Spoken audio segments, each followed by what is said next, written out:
Have you been trying to understand the weight of the MBA application components? Are you trying to figure out if your below average GMAT will doom your MBA admissions odds? Or maybe you just got a monster GMAT and now you think that your MBA admissions odds just shot up to the skies. Or perhaps your undergraduate transcript shows an F in Intro to Calculus and a C+ in accounting, and you hope that the MBA AdCom won't notice. Spoiler alert, they will. In the roller coaster that is the MBA admissions process, understanding how admissions works is one of the hardest parts for all MBA applicants, but it's also one of the most important. As competition intensifies, you face the daunting task of cracking the code that determines the importance the top MBA programs assign to each part of your MBA application. If you do a quick search, and I bet you have, otherwise you won't be here, for the weight of the MBA application component, a chart comes up and it looks like this.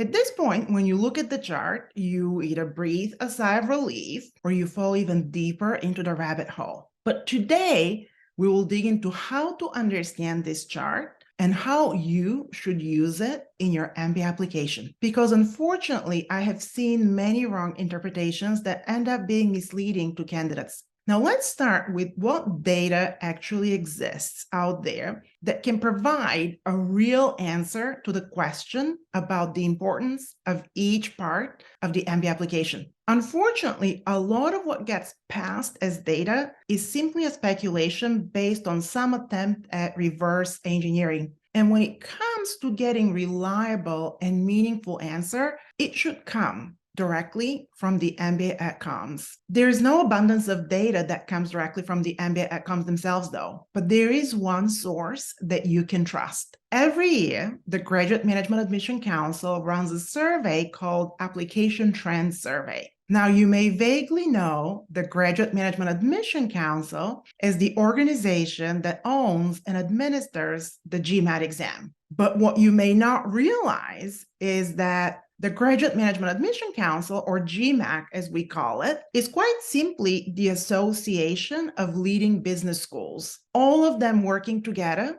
to set the course of what graduate management education is and how it evolves. And during my career, I have been deeply involved with GMAC, first as the Dean of MBA Admissions at a GMAC member school, and then eventually as the Managing Director of one of the subsidiaries of GMAC, the MBA Tour. So I have spent years steeped in GMAC data, and I often wish that MBA candidates paid more attention to it, as it can be incredibly useful to you. Several years ago, in its annual application trend survey, GMAC asked admissions leaders to answer a set of questions about how they use the admissions decision criteria in deciding which candidates to accept into their incoming classes. And this chart represents how they answered this question, specifically as it relates to two-year full-time MBA programs. Now, you can find the original report and you can see how the answers may vary for the MBA program of your choice, say a part-time or a flexible MBA. Now, I want to emphasize something. This chart is the only actual data provided by MBA programs. This is very important for you to understand. As you can see, this data is from a few years ago, but it's the only actual data provided by the MBA AdComs at the schools. Now, is there anything in this chart that is surprising to you?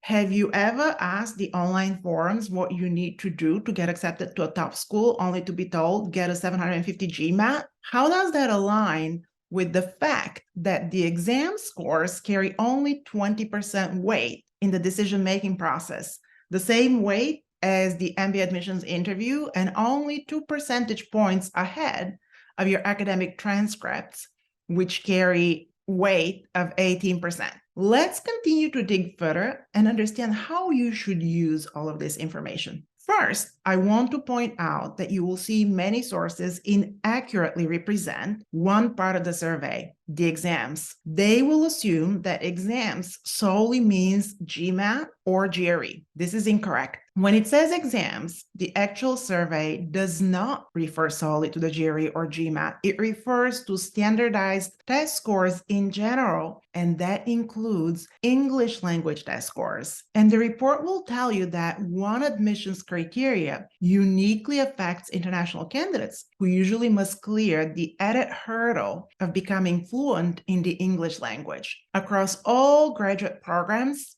English language proficiency exam results carry a minimum weight of 50% in relation to all other admissions factors for non-native English speakers, highlighting its importance. So if you're an international candidate, as I know many of you are, you should consider if you need to clear that additional language requirement, and you should proceed through your MBA application process with an understanding of how important that is. What else should you do with all of this information? Here are the two most important takeaways that I want you to keep in mind. The first thing I want you to recognize is that the hard statistics, such as test scores and undergraduate academic records, only account for just over 1/3 of the decision-making criteria. At the same time, your resume, essays, and interview, which are all part of your application that you have the ability to shape, account for 47%, or nearly half.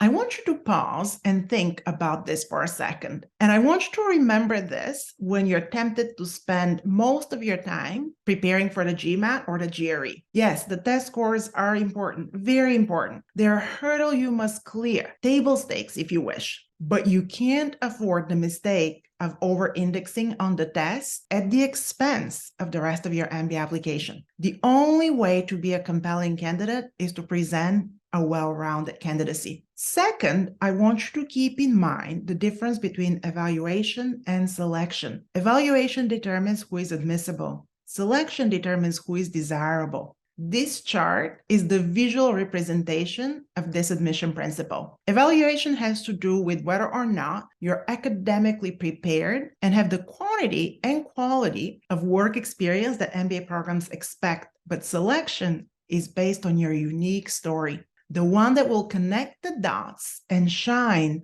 through your resume, essays, interview, and letters of recommendation. The biggest takeaway for you as an MBA candidate is that in your quest for admission to your dream MBA program, the most important concept you need to understand is that MBA admission is holistic. Every part matters. Business schools care about all the facets of you. To fully appreciate this, there's no better insight than to consider, perhaps, what the schools tell you. Let's take the Stanford GSB as an example. They tell you in their evaluation criteria for the MBA admissions process that we base our evaluation on your whole application, and we take into account factors such as your background, experience, perspectives, aspirations, values, and accomplishments. No single component, whether your academic performance, essays, test scores, letters of recommendation, work experience, or interview, determines your admissions decision. Read this again, my dear MBA hopefuls. No single component determines your admissions decision.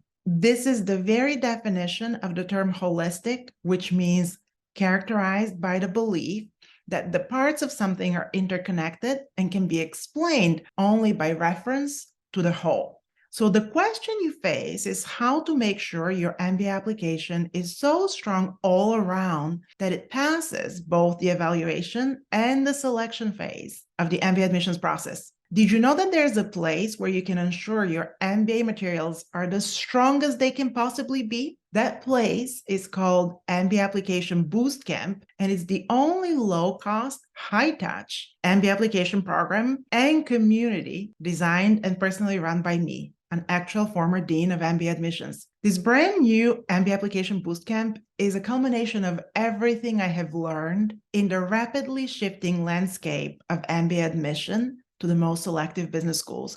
And it's everything I teach in my one-on-one practice, but now at a fraction of the price. So if you're committed to making this year the year you get admitted to a top MBA program, I can't wait to slash the learning curve for you and help you get there faster and easier.